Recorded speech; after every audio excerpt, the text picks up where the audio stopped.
Hey everybody, my name is Kat Bowser. I'm your resident fantasy therapist and welcome back to my channel.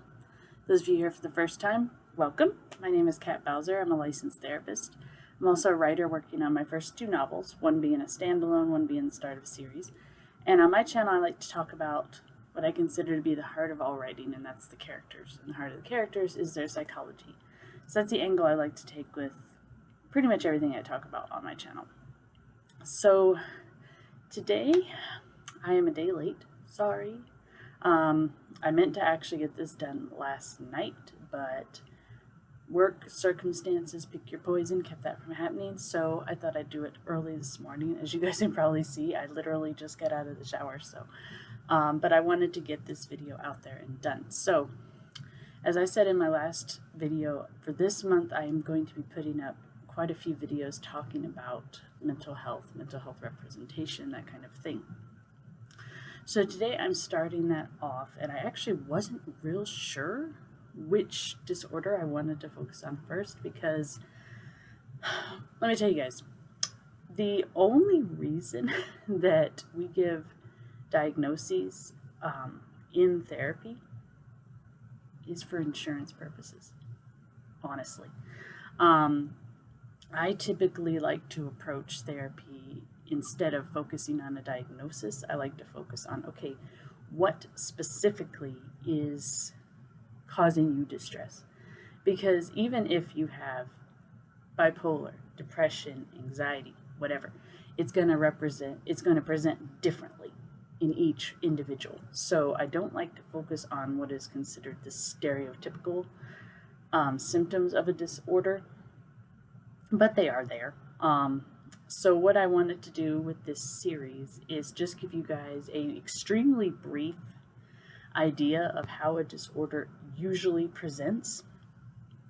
And I stress the word usually because, like anything in mental health, you're going to find differences, you're going to find outliners, all these different things. So like I said in my last video, if you're going to be using mental health, a mental health disorder specifically in your story, I recommend you do three things. One, do your own research.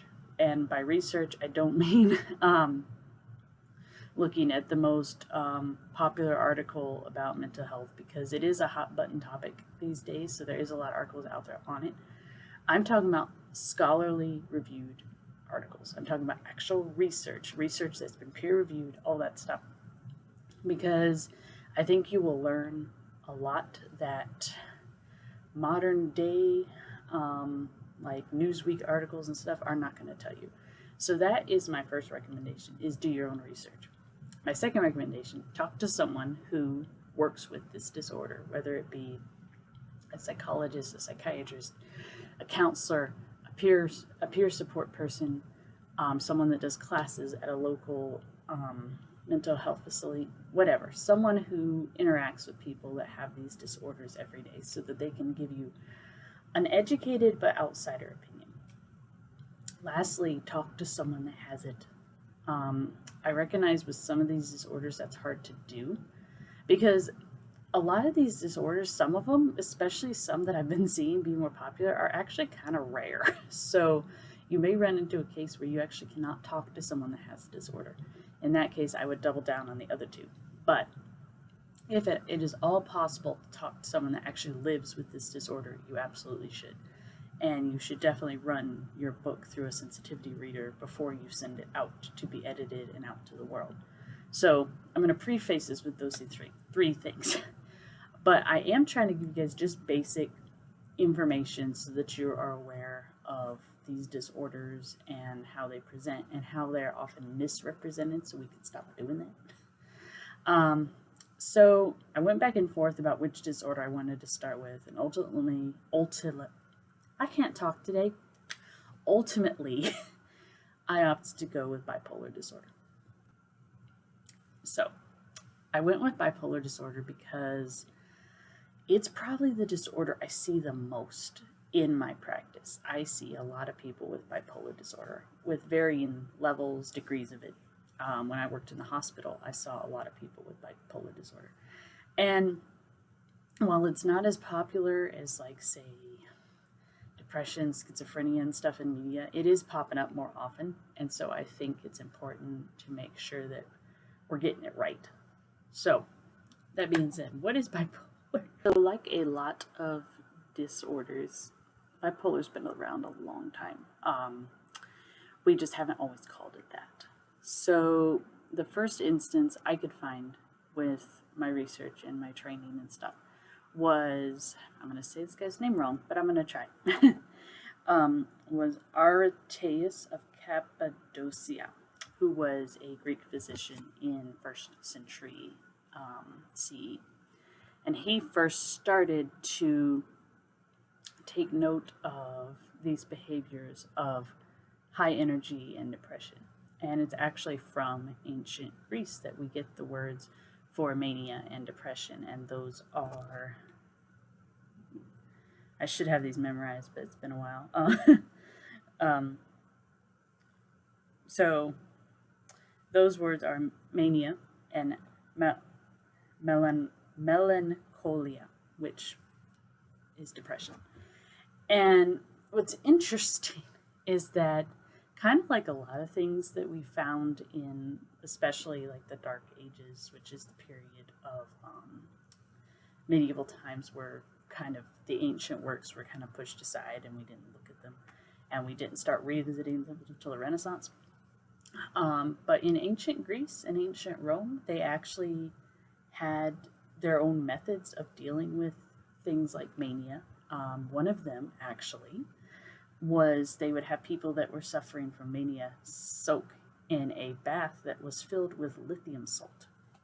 We use lithium as a medicine for bipolar nowadays, actually.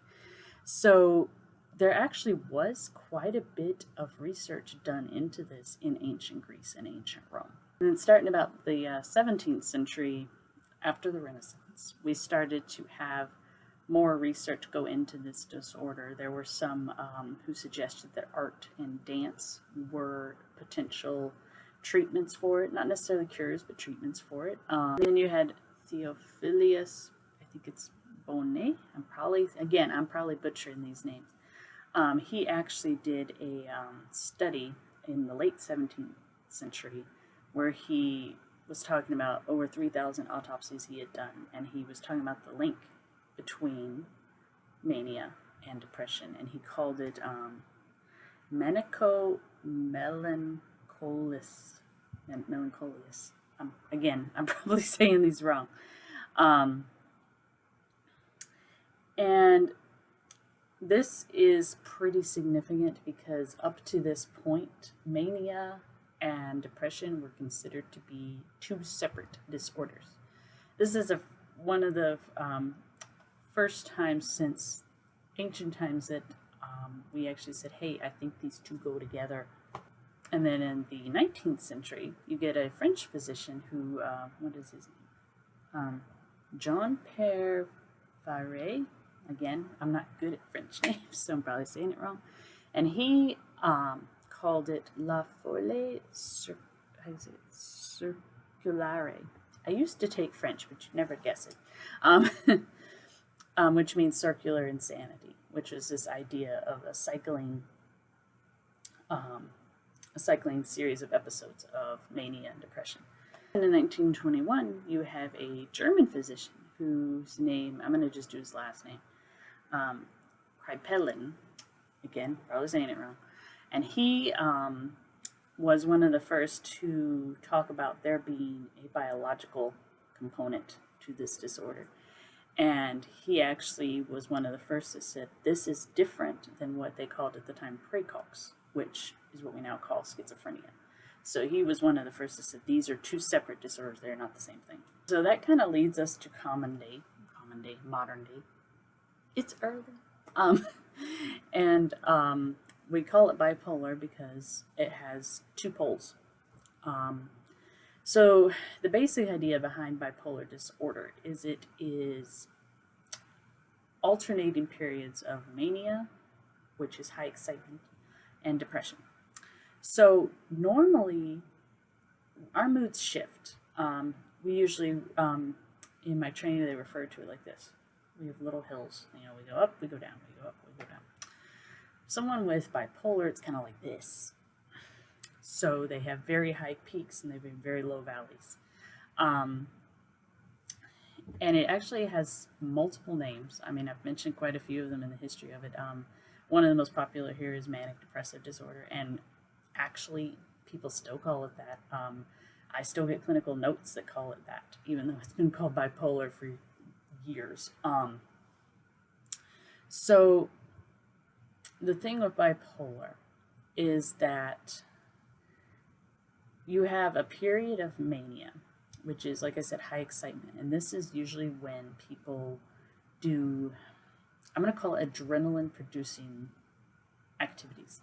They go and they spend a lot of money. They go and they are sexually dangerous. They go and they do dangerous activities like, you know, racing through the desert at high speeds without wearing any protective equipment, you know, things like that. And then you have depression, which is where the mood drops, and it's not only a sense of sadness, it's a sense of numbness, of nothing mattering, that kind of thing. And mania is pretty short, actually. It usually lasts like 4 to 5 days. Depression, on the other hand, is usually there for about 2 weeks, depending. And you do have periods in between these episodes where the person feels more or less normal, for lack of a better word. Their mood feels more level, but then the episodes come back and it goes back and forth. Now, there are 2 types of bipolar. There's bipolar 1 and there's bipolar 2. Bipolar 1 is when you have what I just described, the mania and the depression. Bipolar 2, you have what we call hypomania, which means that your mood goes higher than a normal person, but it doesn't quite hit that peak of intense mania. So you are still going to have people doing risky behaviors. You're still going to have people being very animated, but they're not going to be, it's not going to be as severe as someone who has full-blown mania. So, one of the things to note with this is there are what we call specifiers with bipolar. And these are, what these are is there's essentially additional things that we add on to a diagnosis to talk about how it presents.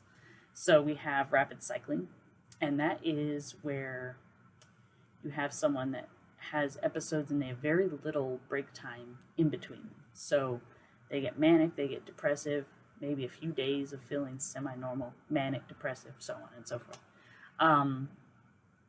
It does not mean that you go through multiple moods throughout the day, which I'll admit when I first went into school, that's kind of what I thought it meant, but no, that's not what it means. The other specifier that shows up the most is with psychotic features. And psychotic features are where you have symptoms that are usually associated with psychosis that appear in the bipolar disorder. And those are seeing things, hearing things, having delusions, those kind of symptoms. Now, that does not mean that they only show up during episodes. Most of the time they are always there, but during episodes, especially mania, they get much more intense. I will give you guys an example. I have worked with a client in the past who they had auditory hallucinations, so they heard things. And they said normally they were very dull, very soft, very mellow, couldn't really hear much more than like a buzz or maybe a whisper here and there. When it hit mania, they were so loud that they couldn't really ignore it. So that's one example. So what is it about this disorder that people usually get wrong? Well, I think the main thing is a lot of time there is a lot of focus on the mania. And I understand why that is because that's usually when people notice there's something wrong, because the mania is so intense and it's so out there. But honestly, the depression is longer. The depression is like 2 weeks. It's almost twice as long as the mania under most circumstances. The other thing that I see people usually get wrong with this disorder is this idea that I think people take this idea of the psychotic features and they think it applies to the person not necessarily knowing what they're doing or being in complete psychosis. While you do have psychotic features with some people, and there are periods and circumstances where someone might go into full-blown psychosis, that's usually not what's happening. In mania is probably the closest you're going to get to psychosis, and most of the time, with some exceptions, obviously, you can still rationalize with someone with mania. Someone that has mania, they go out and they spend thousands of dollars, but they realize that's not a good idea. The other thing I see is people always associating mania with excitement, with happiness, which is not untrue. I mean, most of the time that's how it presents, but that's not the only way it presents. Irritability, anxiety, emotions like that, those are also things that you'll see with someone going through a mania phase. I think irritability is the one that people don't see a lot, but it's there and it's very, very common. Instead of necessarily being happy or going out there and engaging in all these crazy activities, instead someone gets very angry and irritable. The other thing to remember is a lot of times in mania you're not sleeping.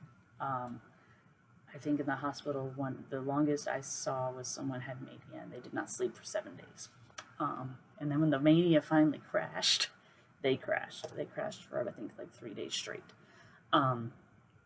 That's something to keep in mind.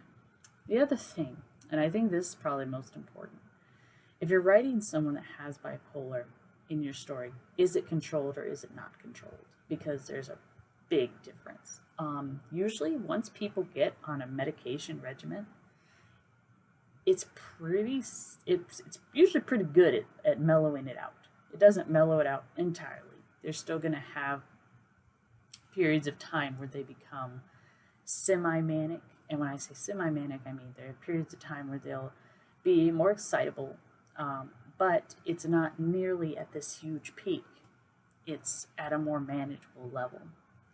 So first thing you need to decide is the person in your story, is their bipolar controlled or is it not?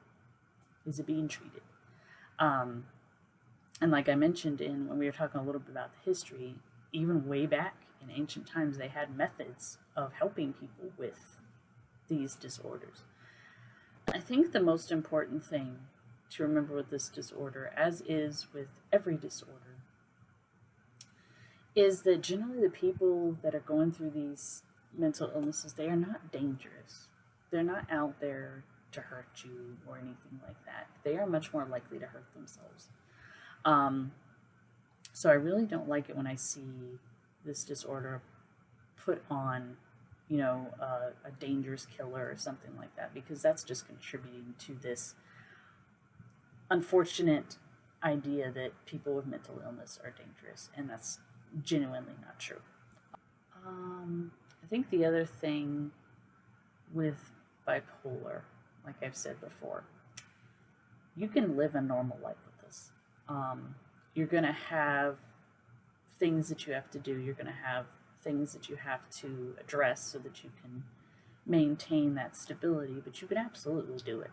I've worked with people that were had PhDs, doctors, psychiatrists that have bipolar, and they essentially just have to monitor their symptoms and make sure that they're taking care of them, and they're fine.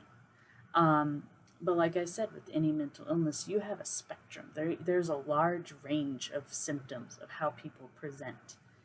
And that's why I encourage you guys to do your own research and talk to people that have this disorder, because that's the best way you're going to get authentic representation when you write it. As a general rule, I think with bipolar, I would like to see less emphasis put on necessarily the mania. I think that's the most quote-unquote fun for people to write, but I think it's actually the depression that gets people more than the mania.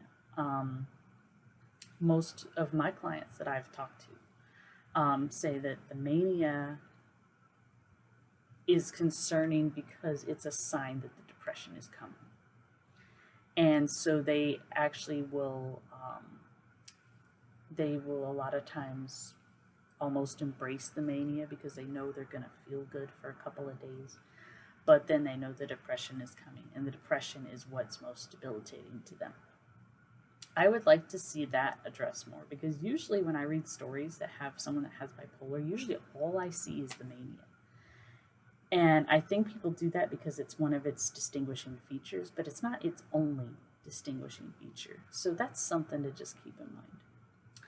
So, like I said, this is not an all-encompassing video. I'm just giving you guys the bare bone basics. And like I said, I encourage you to go out and do your own research.